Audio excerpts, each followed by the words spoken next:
Hey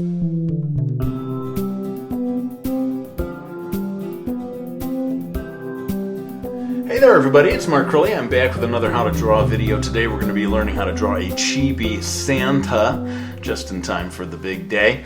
So let's go ahead and jump in with some basic guidelines. I'm going to go ahead and draw a shape for the head and maybe add also in the happy, smiling, twinkling eyes of Father Christmas. So hopefully you can see where I'm going with this. Looks a little bit like the shape of a horse's head in a funny way. This is going to be where the beard goes. Don't worry too much about this lower section because it's actually going to get obscured partially by his arm. This curving line here is going to be the lower part of his cap. Speaking of which, let's go ahead and put in the basic guidelines for that right now. So you don't have to worry too much about the accuracy of these lines. You know, you can draw the hat almost any way you want to. In fact, you can draw any of this any way you want to. These are just sort of rough guidelines. And as I said, the bottom part of the beard is going to get obscured by this arm, the outstretched arm, as he's handing a gift to someone, maybe to you, who knows. So let's go ahead and put that outstretched arm, which will include all the way down to the tips of the fingers, really. So there you have the basic shape of the outstretched arm, and why don't we just go ahead and erase away, as I said, this section of the beard that will not be visible right there. And I think it's probably best to just go ahead and draw the whole rest of his suit down to the sort of bottom area before we add the legs. So you can see it looks a little bit like a bell. We've got a sort of a bell shape here, nice gentle curve at the bottom. Again, you can make him plumper if you want. I guess you would extend it a little more on both sides if you want. Let's go ahead and add simple guidelines for the legs. Alright, so you can see the proportion of the legs to the body quite small, as is the way with Chibi drawings. And this toe seems to be pointing sort of more horizontally, whereas this one is pointing toward us, which effectively means pointing straight down. The last thing we're going to draw now is kind of like an ice cube shape, which is actually going to be the shape of the present that he is holding out, offering as a gift. Alright, so let's go into the facial features here, and using these eyes as a kind of a guideline, we are going to draw everything in relation to where the eyes are. So let's give him a cute little round nose. Everyone knows Santa's got that little button nose. And I'm going to go right in and draw his cute little mustache, keeping it relatively small. In fact, his beard also is going to be pretty small in my drawing. Again, if you want to personalize this, make him look the way you prefer, go ahead and make a big bushy cloud looking beard if you want. I'm going to jump in here and just draw a happy, cheerful smile as he says, ho ho ho no hoi. I remember watching these children's programs when my son was really young. And they would actually have Santa say, ho, ho, ho, no, hoi. I don't know why. Let's go ahead and draw the beard. As you can see, I'm only making it just a little larger than the basic shape of the face. And in a way, that's all you can see from this point of view. But let's change the contour here so that we get a little bit of like the cheekbone, since he's turning in a 3/4 pose. And I'm going to go ahead and add a couple of lines for his cheerful, happy eyebrows. Now, very often with Chibi drawings, we don't accentuate the eyebrows, but I think in the case of Santa, we're going to have to make them a little sort of thicker to fit that Santa image. And if you want to, just above these happy, smiling eyes, you could draw a secondary line for the fold of the eyelid. Just a little extra detail, if you are so inclined. I don't know about Santa's old Saint Nick's hairstyle, but I'm going to go ahead and give him a slightly, anime kind of style where you see the different tufts of hair. And why not do one that is sort of popping up like that, just to give the drawing a little liveliness. Hope that's staying in frame. Again, you can personalize this and make it any way you like, but when we get down to here, I'm going to make a relatively straight line that goes right around there, maybe just a little bit of a gentle curve, and then the ear, old Santa's ear, is going to come right out here on the other side of that. So I'm erasing away just a little bit of the shape of the cap. And I like to draw ears in, especially for chibi ears, keep it quite simple, and it basically comes down to two lines. I do one line like this, which is like the ridge of the ear, and then I do a second little curved line behind that. And why don't we show just a little hint of the other ear on the other side. Ho, ho, ho. And of course he's going to need one of those big puffs, almost like a pom-pom at the other side of the cap. And it doesn't really look like a Christmas cap until you get that secondary edge of fur right here. So I'm going to go ahead and put a loose line in there for that, and I'll go ahead and break it up, you know, to show that it's furry.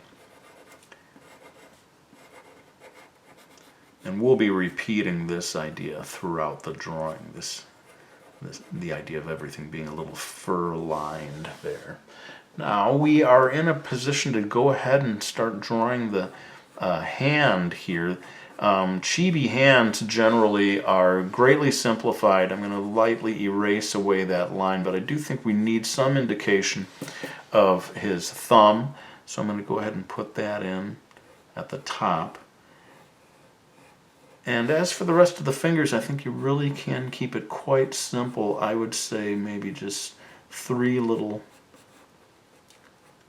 indications of fingers. You're not making them anything like real human fingers, not in a chibi style, I wouldn't think. And then that's where we're going to put another one of these little fur-lined edges, a cuff, I guess it must be, at the end of the sleeve. Happily, we don't even have to deal with the other hand because we don't really see it at all, but I'll jump in here and do a little bow on the gift. It seems part of signifying that a box is a gift. You get that sort of classic ribbon going across it. And as far as doing an actual bow on top, I'm going to actually be a little playful about this and not try to get into the too much of the sort of three-dimensionality of it. How about if we just do a shape like this, almost like a flower, and then if you like, you can just put in some secondary lines that sort of suggest that it's a ribbon without getting too carried away with the details. I'm going to throw in these extra lines. And then how about the loose ends of the ribbon? I think that sort of sells the idea of it being a ribbon, even if you've fudged the details a little bit. All right, well, I think we've got everything that's within this part of the drawing. And what I'll need to do now is to refocus the camera so that we can head on down and draw the bottom of the coat and the legs. Alright, so I guess the first thing I'm going to do is to get that bottom furry area in place. Again, sort of when I'm going to probably add ink to this at the end. That's when I'll get a little more concerned about the line work down here. For now, it's just sort of getting the rough lines in place. And I don't think it looks finished without some sort of a belt. So let's get a little boxy belt buckle here. Sort of a square within a square. And then taking care to make it curve, to follow this same curve. I think that helps, again, sell a little bit of the three-dimensionality or the form of Santa's body here. that kind of finishes that off. And then when we get down to the area of the boots, everything is getting greatly reduced in size here. I think the boots are also going to be fur-lined. Old Saint Nick, he wants everything to be fur-lined. I accept nothing less. But you got to draw this pretty small because we've made the legs so small, which is, I think in keeping with the Chibi style. And that is about it. I think what I'm going to do is just loosely indicate a little bit of a drop shadow, which I will probably add, later on, primarily by way of color. But with Chibi drawings, I don't think you have to get too obsessive about the accuracy of the shadow. I'm almost going to make him look a little like a snowman. How's that for like a fun way of doing the shadow without putting too much effort into it? And that, my friends, is pretty much everything. I'm going to refocus the camera and we're going to get into adding color, probably mostly in time-lapse, but maybe a little bit real-time here and there. Okay, so I'm going to use watercolor. I'll do just a little bit of this real-time. If you're not comfortable with watercolor, I think markers is a great way to go. Of course, you could scan this into your computer and do it digitally. You could do the whole thing digitally from the beginning. What am I talking about? These days, that's almost the norm, seems to me. But I like doing things with watercolor because then it allows me to give them as gifts. And then even lately, I've been putting original art on my Etsy. And that is, digitally, you don't really have that option of having an original like that. But, hey, I'm very pro-digital. Most of my work is pretty much fully digital these days. So anyway, you can see what I'm doing. Let's go ahead and finish this up in time-lapse. You can see me using a piece of tissue to dab away some of the excess color. That's a little trick that I learned in college for controlling the darkness of the watercolor. Anyway, let's go ahead and finish this up all in time-lapse, and then we're probably going to add a little extra shading with the colored pencil and maybe add that final line work to wrap up the video.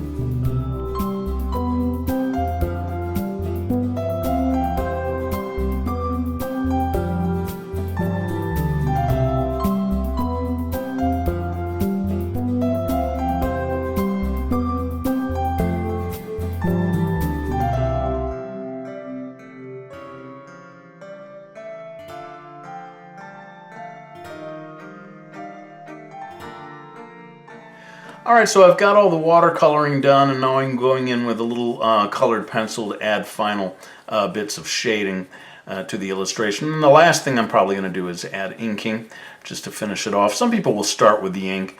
I like to add ink last so that the color becomes more of a fundamental, decisive part of the illustration, rather than putting it all off till the end. So let's go ahead and do that. I'm going to finish adding color with the colored pencil and add ink as the last thing, and then when I'm done with that, I'll be back with a few final words.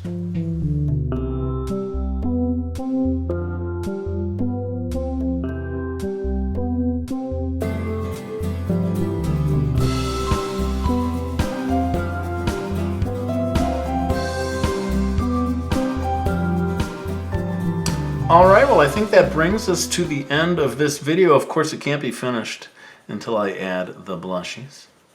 So let's go ahead and do that. And I thought in the case of Old Saint Nick, we also have to add a little bit of cherry color to the nose, right? Just to finish that off.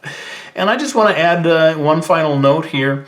Since it is Christmas, I want to thank you all for another year of your support, watching my videos. Some of you follow me on social media, back me on Patreon. That is greatly appreciated. And now even people are buying artwork from me on Etsy. So I have very much to be grateful for, and I really am super thankful for the support that you all have given for me, buying my books and everything else. But I think it's time for me to lay down this pencil. I want to thank you all for watching this video. I really hope you enjoyed it. And I'll be back with another one real soon.